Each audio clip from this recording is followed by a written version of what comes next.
Une erreur stratégique a été faite depuis la naissance du tourisme tunisien, c'est-à-dire on s'est occupé beaucoup du tourisme balnéaire aux dépens des autres produits. La Tunisie elle a l'une des plus faibles recettes touristiques par client, par touriste. Elle est de 257 $ par touriste. Le Maroc fait le double, la Turquie fait 3 fois plus. Donc nous avons vraiment une problématique. On est sur 60 pays, on est classé 59e. On estime que le tourisme médical, je pense le chiffre c'était au moins 600 000 patients étrangers qui se sont venus se faire soigner en Tunisie. La moyenne des dépenses est 3 000 € par patient. Donc vous imaginez le chiffre d'affaires avec 0 millime de promotion, d'investissement dans la communication. Toute la communication est faite par les agents, les opérateurs privés. La Tunisie a une recette de 7 milliards de dinars par an l'année dernière. 7 milliards de dinars, le ministère du Tourisme a un budget de 180 millions de dinars, tout le ministère. La partie réservée à la promotion, c'est 60 millions de dinars tunisiens pour la promotion, la publicité, les campagnes. Ce qui représente 0,8% des recettes touristiques. Nous estimons, c'est clair, c'est-à-dire la Tunisie dépense environ 6 dinars par touriste. Nous avons un blocage au niveau de la réglementation. On a compté plus de 2000 hébergements alternatifs sous toutes les formes, maisons d'hôtes, gîtes, etc. Seuls 100 d'entre eux ont un agrément légal.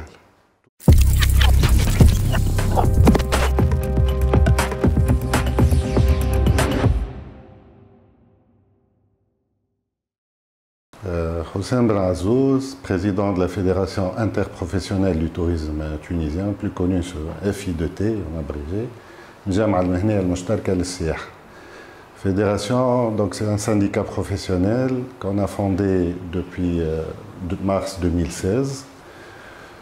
Mon parcours dans le tourisme, j'ai fait des études dans le tourisme à l'université de Lille 3. J'ai travaillé dans le secteur privé, puis 11 ans dans le secteur public avec l'Office du tourisme tunisien. Donc j'ai dirigé le bureau de l'ONTT à Amsterdam, puis 4 ans à Londres. En bas, j'ai bifurqué vers le secteur privé depuis 2004, où j'ai créé ma propre agence de voyage qui est spécialisée dans le tourisme d'aventure, le tourisme culturel, etc.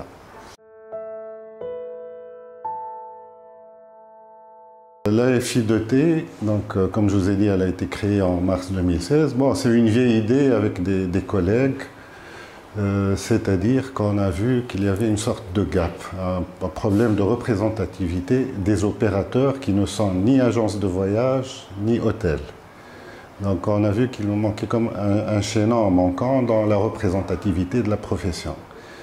Parce que les opérateurs touristiques, ce ne sont pas que des agences ou des hôtels. Il y a les parcours de golf, les centres de thalassothérapie, les centres sportifs, etc. Donc, on a identifié qu'il existe en Tunisie au moins 11 produits qui sont mal représentés. Donc l'objectif vraiment de notre fédération, c'est de mettre en valeur la diversité des produits touristiques tunisiens et de les développer, sensibiliser à l'importance de nous occuper de la diversification touristique en Tunisie. Les objectifs quantitatifs, c'est surtout d'organiser les opérateurs dans cette diversité touristique.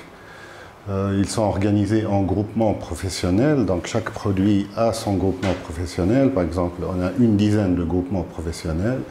Un groupement pour, par exemple, le tourisme sportif, le tourisme culturel, un groupement pour le tourisme écologique. Les 11 produits sont constitués dans des groupements professionnels. Nous avons des groupements où il y a du nombre, donc beaucoup d'adhérents, par exemple le groupement des agences de voyage. Parce qu'on considère que l'agence de voyage, c'est vraiment le moteur de la commercialisation de tous les produits touristiques. On a également un groupement important, le groupement des hébergements alternatifs. Les adhérents sont des maisons d'hôtes, des gîtes ruraux, etc. Puis des groupements, beaucoup plus, ce sont des experts dans leur domaine. Par exemple, un groupement dans le tourisme écologique, etc., le tourisme de santé. Donc vraiment, notre objectif, c'est de sensibiliser pour rattraper notre retard dans cette diversification touristique. Parce que nous pensons qu'une erreur stratégique a été faite depuis la naissance du tourisme tunisien, c'est-à-dire on s'est occupé beaucoup du tourisme balnéaire aux dépens des autres produits. Et ça, on veut que ce soit corrigé. Cette bataille, elle continue encore parce qu'on a contribué à une prise de conscience que la Tunisie doit s'occuper de cette diversification touristique, mais on est encore un peu loin du compte. Ça se reflète, ce manque de diversification se reflète dans les recettes touristiques de la Tunisie. Selon une étude de l'ONU, donc la recette de la Tunisie, elle a l'une des plus faibles recettes touristiques par client, par touriste. Elle est de 257 $ par touriste. Le Maroc fait le double, la Turquie fait 3 fois plus. Donc nous avons vraiment une problématique. On est sur 60 pays, on est classé 59e. C'est la recette la plus faible. Moi, je l'explique par ce manque de valeur ajoutée du secteur. Et ça, on ne peut l'atteindre pas uniquement par le tourisme balnéaire, qu'on doit conserver, corriger et développer, mais par la diversification touristique, c'est-à-dire par tous ces produits que j'ai donné des exemples. C'est eux qui peuvent contribuer à élever la recette du tourisme tunisien.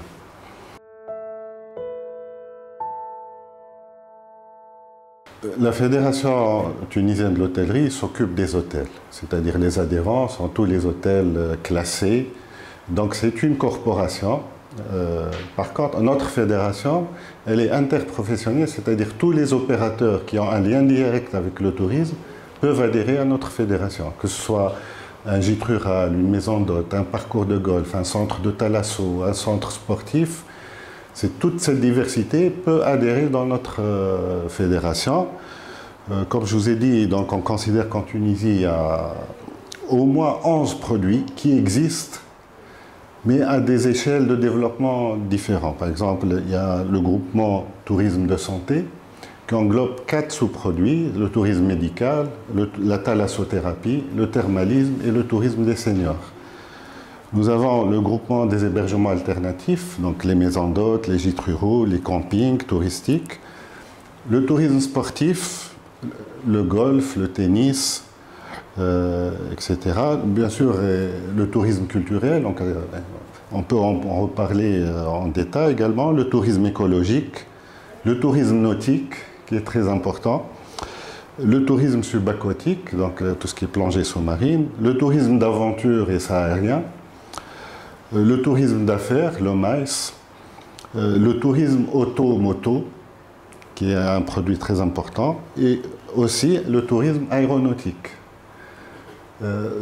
Tous ces produits, ce qui est un peu paradoxal et un peu frustrant, ces produits existent. Ce n'est pas des produits qu'on aspire à développer. Ils existent, mais on peut dire qu'ils sont marginalisés au niveau de la promotion. Les produits existent, bien sûr, avec des produits spécifiques pour chaque produit. On peut prendre des exemples, mais ils souffrent tous d'un manque de promotion. L'image pour ces produits n'est pas développée et c'est ce qui fait vraiment défaut.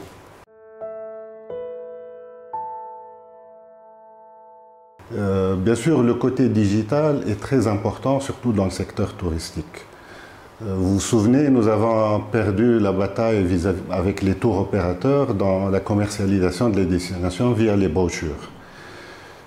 Les tours opérateurs eux-mêmes ont basculé vers les plateformes digitales. Ils se sont même parfois fait dépasser par les grandes plateformes comme Booking.com, etc. Et malheureusement, nous avons également du retard sur le plan digitalisation et commercialisation digitale de nos produits touristiques. C'est pas qu'on ne sait pas. Nous avons le savoir-faire, nous avons les ingénieurs, la capacité technique de créer des plateformes. Ce qui pose problème, c'est les modalités de paiement. C'est le paiement via les plateformes, vous savez, toutes les contraintes des paiements pour un touriste étranger. Donc ça, c'est ce qui entrave le développement de ça. Mais rien n'empêche une agence de voyage tunisienne de devenir un tour opérateur international. Donc ça, c'est un handicap important sur lequel nous travaillons. D'ailleurs, ce que nous organisons en tant que fédération, c'est de sensibiliser nos adhérents à la nécessité d'intégrer des plateformes locales ou internationales en organisant des formations, en faisant des partenariats pour la digitalisation des produits touristiques.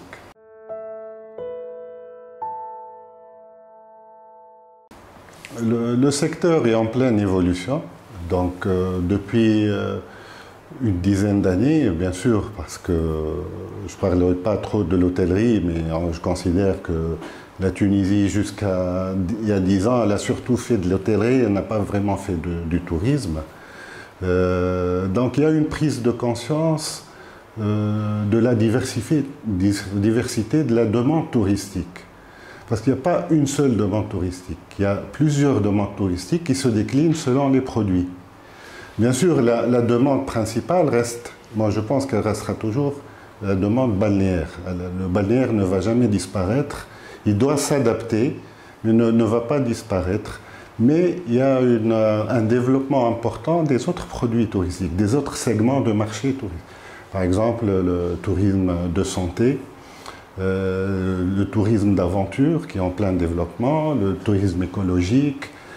Et chaque segment de marché, chaque demande, elle a ses propres canaux de commercialisation, de promotion, etc.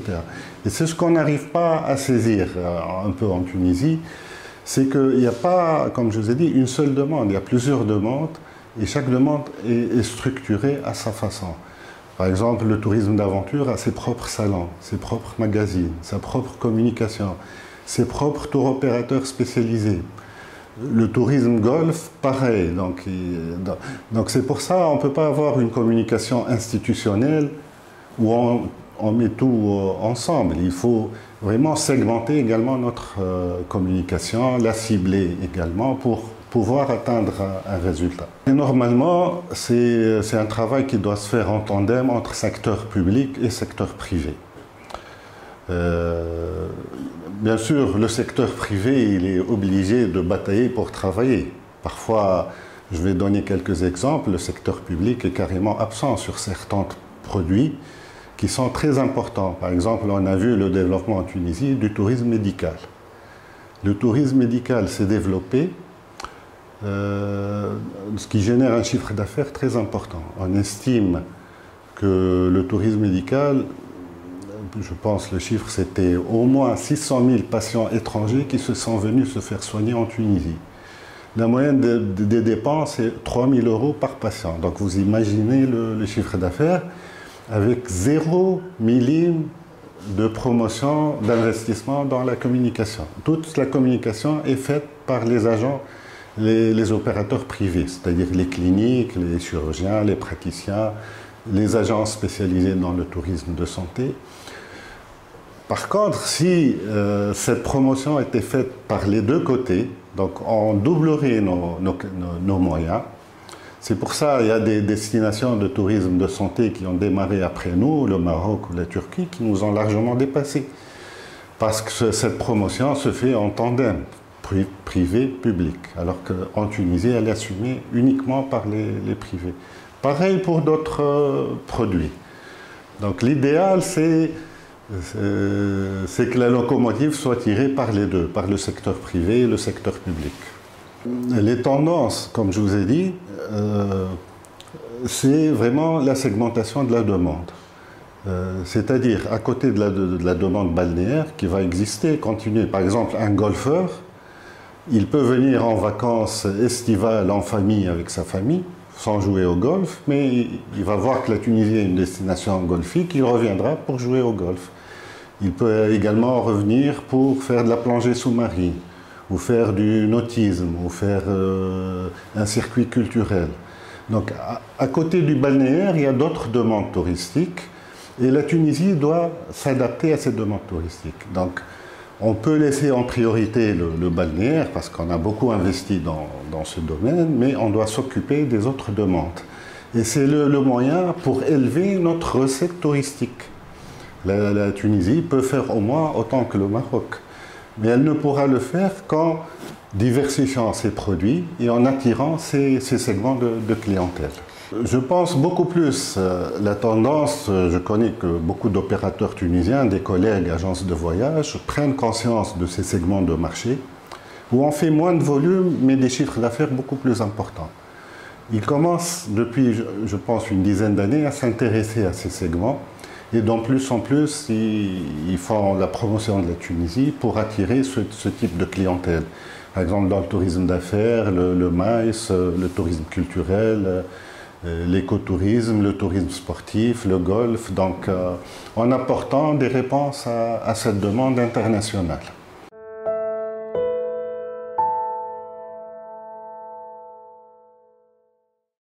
Les forces de la destination Tunisie, bon, ça, sont connues. C'est d'abord la proximité avec les marchés importants européens ou même voisins. Donc la proximité, le très bon rapport qualité-prix, la diversité du produit touristique tunisien, donc voilà, le climat, etc. Ça, ce sont les points forts de la destination Tunisie.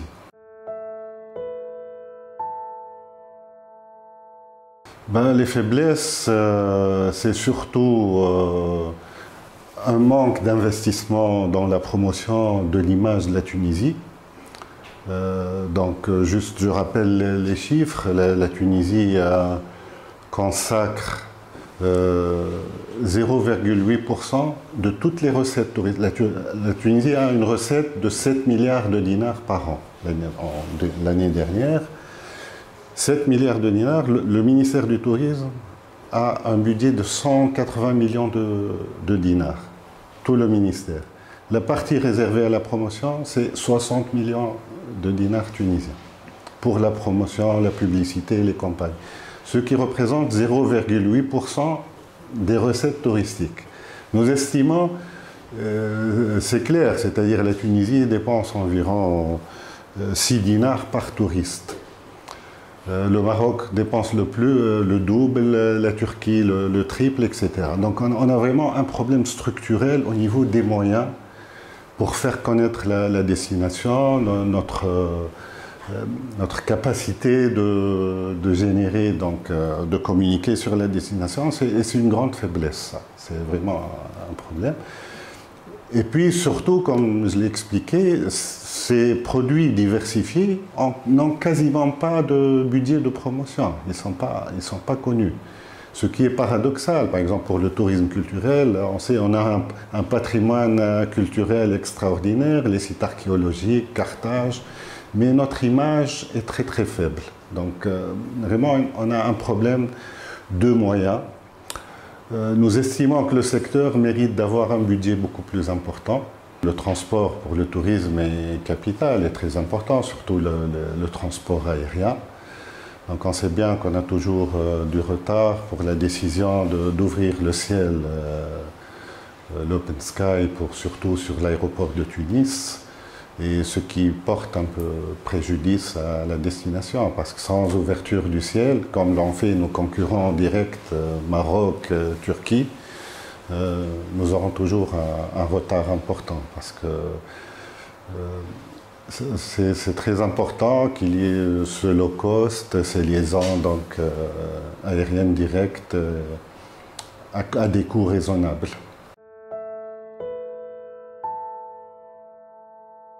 La Tunisie a devant elle beaucoup d'opportunités, comme on l'a expliqué, par la qualité de son produit, la diversité de son produit, mais on doit se donner les moyens pour véhiculer cette image.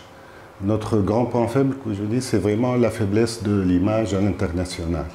Si on ne se donne pas les moyens, on ne pourra pas. On a toutes les qualités pour attirer ces segments de clientèle pour des produits haut de gamme qui feront augmenter la recette moyenne du touriste tunisien, qui vient en Tunisie. Si on ne se donne pas les moyens, on aura beaucoup de difficultés à le faire. Et la Tunisie, vu le rapport qualité-prix en Tunisie, elle peut se positionner sur les marchés de façon très, très compétitive. Bien sûr, sans attirer vraiment les bas de gamme du marché. Il ne faut pas qu'on se batte que sur le prix. Donc, les produits de la diversification touristique, ce ne sont pas des prix, donc c'est souvent des forfaits.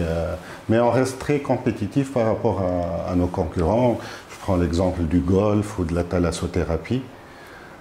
Donc, ce sont des produits de qualité et très compétitifs par rapport aux concurrents. Pour moi, la grande menace, d'abord, elle est interne, à notre niveau. C'est-à-dire, malheureusement, le chiffre concernant l'hôtellerie, je ne parle pas du tourisme, mais l'hôtellerie, on sait tous, il y a 60 000 lits qui sont fermés en Tunisie. Donc c'est quand même le 1/4 de la capacité hôtelière. Ça serait bien intéressant de comprendre pourquoi on est arrivé là. Pourquoi? Parce que c'est quand même un résultat catastrophique. Et avec une recette par touriste aussi basse, c'est intéressant de comprendre pourquoi est-ce qu'on en est là par rapport à d'autres concurrents. Il y a beaucoup d'explications. C'est un débat qui doit être soulevé. Bien que nous, l'hôtellerie, ce n'est pas vraiment notre priorité, mais on a notre mot à dire sur ce plan. On doit réfléchir. Moi, je pense que la première raison, c'est l'aménagement touristique qu'on a fait. Donc, c'était vraiment à côté de la plaque. Ce qui est bizarre, parce que la première station, c'était plus ou moins une réussite, c'est Port El Kantaoui. Elle s'est faite dans les règles de l'art. Marina, golf, un hôtel. Puis, ça s'est développé. Et ce qui est bizarre, on n'a pas reproduit ce modèle. Vous vous souvenez, à Mehmet Yasmine, comment ça s'est fait? Des grues, des chantiers pendant 15 ou 20 ans. Et avec un résultat très mitigé. Les autres zones touristiques, c'est une catastrophe. Je veux dire, si on prend la zone touristique de Djerba ou n'importe quelle zone touristique, il n'y a même pas un trottoir ou un corniche. Une réflexion à faire sur les causes de cette catastrophe au niveau du tourisme balnéaire, c'est-à-dire de l'hôtellerie balnéaire. Une responsabilité, je pense, de l'aménageur, l'agence foncière, des pouvoirs politiques, c'est-à-dire on a créé notre propre crise en encourageant, vous vous souvenez, les jeunes promoteurs avec une capacité d'hébergement limitée. Donc la capacité qu'on a rajoutée, les 60 000 lits dans les années 90, début 2000, on l'a perdue. Et cette capacité artificielle qu'on a créée, c'est elle qui a enclenché la guerre des prix entre hôteliers et le bradage qu'on connaît, les prix bradés, etc. Moi, j'estime que ce n'est pas uniquement la responsabilité de l'État, il y a également la responsabilité des banques. Les banques ont facilité les crédits pour l'hôtellerie avec des taux d'intérêt incroyables. C'est-à-dire, beaucoup d'hôtels sont fermés maintenant parce qu'ils n'arrivent même pas à payer l'intérêt. Les taux d'intérêt, c'était 18, 19, parfois 20%. Mais j'ai également les opérateurs, les hôteliers, une part de responsabilité. Parce que beaucoup se sont lancés dans l'hôtellerie sans maîtriser le métier, mais également sans faire d'études de marché. Comment est-ce qu'on peut accepter d'être jeune promoteur ou hôtelier en deuxième ou troisième zone sans faire une étude de marché importante? Je veux dire, beaucoup se sont lancés comme ça et on le paye le prix. 25% donc aujourd'hui de la capacité est fermée, ce qui est vraiment... Moi, j'appelle à vraiment une réflexion de tous les côtés, donc que ce soit AFT, ministère ou NTT, pour comprendre le cause, pour ne pas reproduire les mêmes erreurs. Parce qu'on parle encore aujourd'hui de zones touristiques, ce qui est une aberration au niveau du tourisme. Je veux dire, le zoning, les ghettos et tout ça. Donc, on parle beaucoup plus de stations touristiques intégrées dans le tissu urbain, etc. Donc, on a une grande réflexion à faire. Surtout maintenant, comment corriger ça? Est-ce qu'on peut corriger ou non ce gâchis au niveau de l'hôtellerie? L'Espagne, il l'a fait. Moi, c'est pour ça que je considère l'Espagne comme un laboratoire à ciel ouvert. Parce que l'Espagne a commencé avant nous le tourisme.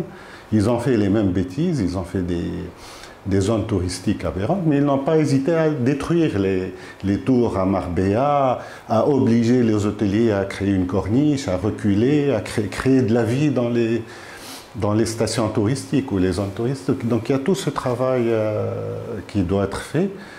Donc ça, c'est un problème majeur qui doit être résolu. Comme je vous ai dit également, l'autre problème, c'est qu'on n'a pas les moyens de la promotion. C'est un secteur qui, vu les recettes qu'il génère, il mérite d'avoir plus de moyens pour la promotion. Parce que sinon, on ne va pas faire entendre notre voix. Donc on a une compétition internationale. Le marketing sans argent, on ne peut pas faire entendre notre voix. Peut-être également une grande réflexion à faire au niveau du financement du secteur, parce que le secteur est surtout financé par les taxes payées par les agences de voyage et les hôtels. Donc, des taxes qui vont pour la promotion. Pourquoi ne pas élargir la taxe à tous les opérateurs qui bénéficient du tourisme, par exemple les taxis, les louages, ou je veux dire les cliniques, etc. Donc élargir la contribution pour la promotion du secteur. Le tourisme alternatif ou le tourisme durable qui s'intéresse à des formes d'hébergement alternatifs, c'est-à-dire maisons d'hôtes, gîtes, et en plein développement, que ce soit à l'échelle internationale, mais également même pour les Tunisiens, qui sont à la recherche également d'expériences, de formes d'hébergement diversifiées et originales. Et malheureusement, donc je repars sur les chiffres également, nous avons un blocage au niveau de la réglementation. On a compté plus de 2000 hébergements alternatifs sous toutes les formes, maisons d'hôtes, gîtes, etc. Seuls 100 d'entre eux ont un agrément légal. Tous les autres, les 1900, opèrent de façon... Donc tout ça parce qu'il y a une rigidité au niveau de la loi qui sont appliquées. Le processus est trop compliqué et trop lent. C'est un système de licence. Il faut déposer un dossier, attendre, contrôle, etc. Donc, beaucoup de gens ne déposent même pas la demande et ils ouvrent. Mais ce qui est dommage, parce qu'il y a un potentiel énorme par ces formes de tourisme, d'hébergement alternatif ou de tourisme alternatif. Parce que ce tourisme alternatif ne se fait pas sur les côtes. C'est dans les zones, dans les campagnes, les zones intérieures. Donc l'avantage, c'est de créer des opportunités d'affaires à l'intérieur du pays, dans les régions intérieures. C'est un tourisme qui n'est pas lié à la saison, c'est un tourisme toute l'année. Et puis ça attire une clientèle qui a un niveau financier plus important. Donc il y a des avantages importants.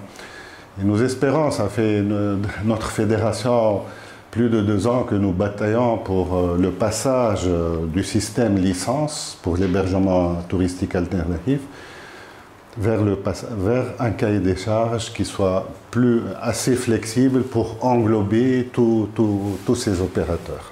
Pour monter en gamme, il faut s'adapter à la demande nationale ou internationale.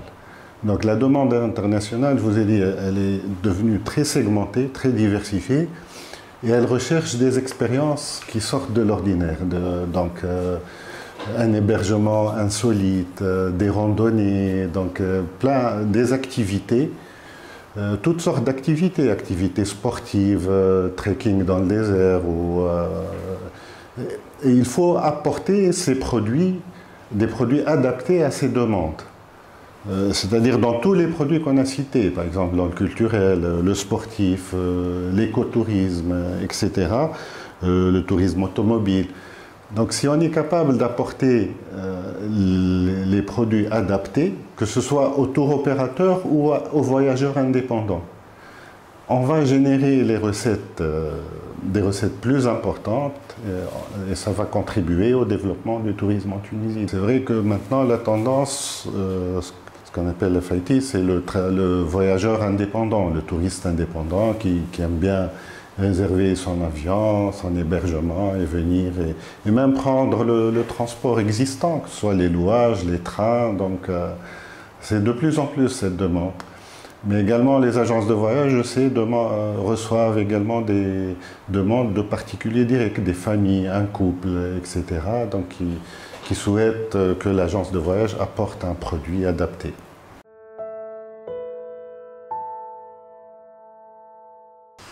Au niveau de notre fédération, nous collaborons avec pas mal d'universités tourisme et on essaie d'expliquer aux étudiants que le tourisme, bien sûr, il y a l'hôtellerie, il y a le métier de l'agence de voyage, mais il y a plein d'autres métiers qui sont très intéressants dans le tourisme alternatif. Et il n'y a pas que, comme vous voyez, il y a plein de produits et tous ces produits nécessitent des compétences, des gens qui savent gérer, qui savent développer ces choses-là. Dans le tourisme culturel, il y a beaucoup de choses à faire. Donc ce qu'on essaie de faire dans les formations, c'est d'ouvrir les yeux aux étudiants que le tourisme, ce n'est pas uniquement 2 ou 3 métiers. Il y a plein d'autres métiers. D'ailleurs, c'est un grand défi parce que si on développe l'hébergement alternatif ou le tourisme alternatif, il faut également développer les métiers du tourisme alternatif. Les métiers, c'est des métiers qui malheureusement pour l'instant ne sont pas très reconnus, mais par exemple un guide de plongée sous-marine, un guide de kitesurf, un guide, on a du mal parfois dans mon activité, le tourisme d'aventure, un guide de randonnée équestre. Donc tout ça, ce sont des métiers. Par exemple, un guide en astronomie, on peut faire de la randonnée dans le désert, on a un ciel magnifique, le guide soit capable de parler d'astronomie, en géologie, dans le sport, par exemple, il y a plein de métiers. On a énuméré, c'est Suisse Contact qui a fait une étude sur ça, 42 métiers du tourisme alternatif à valoriser. Mais surtout, le problème, c'est que l'autorité de tutelle les reconnaisse et leur donne une qualification. Parce qu'on peut être formé, et puis malheureusement, il faut la carte de guide, il faut une carte officielle, sinon on ne peut pas exercer son métier. Il y a toute une réflexion à faire, mais on ne peut pas développer le tourisme alternatif sans ces métiers du tourisme alternatif.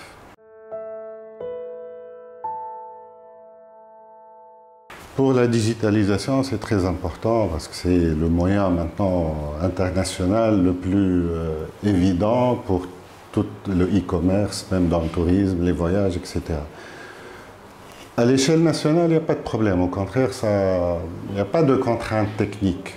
Il y a même maintenant des agences de voyage, des collègues qui deviennent comme des tours opérateurs sur le marché national. Ils vendent, on peut payer sur la plateforme. Je ne vais pas citer des noms, mais ils sont connus. Et ils commencent même à avoir un pouvoir d'achat comme les tours opérateurs pour négocier des contingents l'été et apporter des prix adaptés. Et ça, il faut l'encourager. Ça, au niveau de l'international, malheureusement, ce n'est pas possible à cause du blocage. Banque centrale, change, etc. Et ça, c'est la clé, si on veut développer ça, parce qu'on a le savoir-faire technologique pour faire des plateformes. Le problème, c'est au niveau du paiement.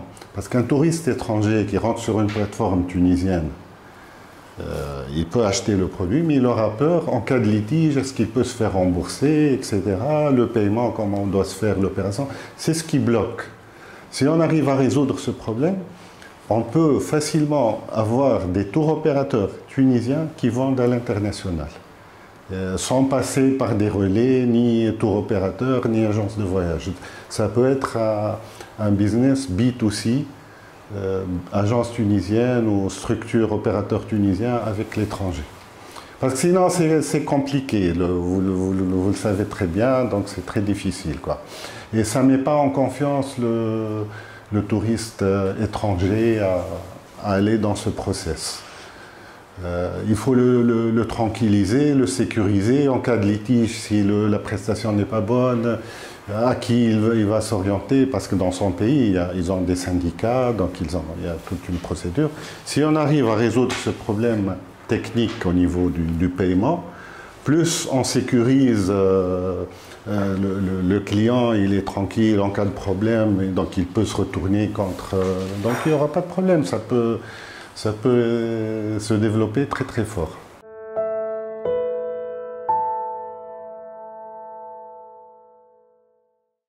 C'est vraiment libéraliser le ciel en Tunisie, donc permettre le low cost dans tous les aéroports tunisiens.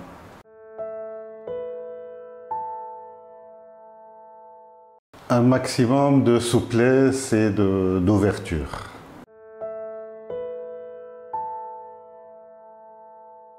Investir dans les emplois du tourisme alternatif.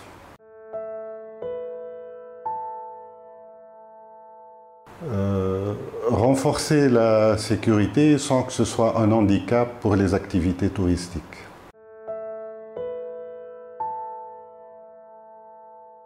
Les opérateurs doivent s'intéresser et investir dans ces deux domaines.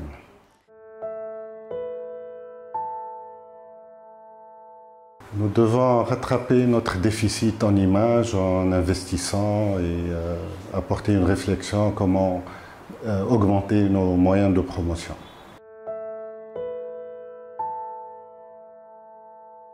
Ces mots ne doivent pas être des gadgets, il faut que ce soit une conviction et une mise en pratique parce qu'il y a une demande qui s'attend à ça, qui est intéressée par la durabilité et le souci de l'environnement.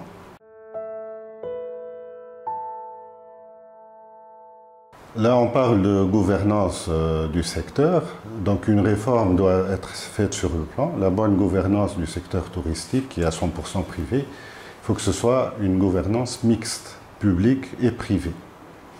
Je me souviens quand j'étais étudiant, la France est passée par là. Il y avait l'Office du tourisme français qui a été réformé, qui s'est transformé en GIE, donc groupement d'intérêt économique mixte, privé et public, où les privés ont leur mot à dire. C'est la réforme indispensable à faire.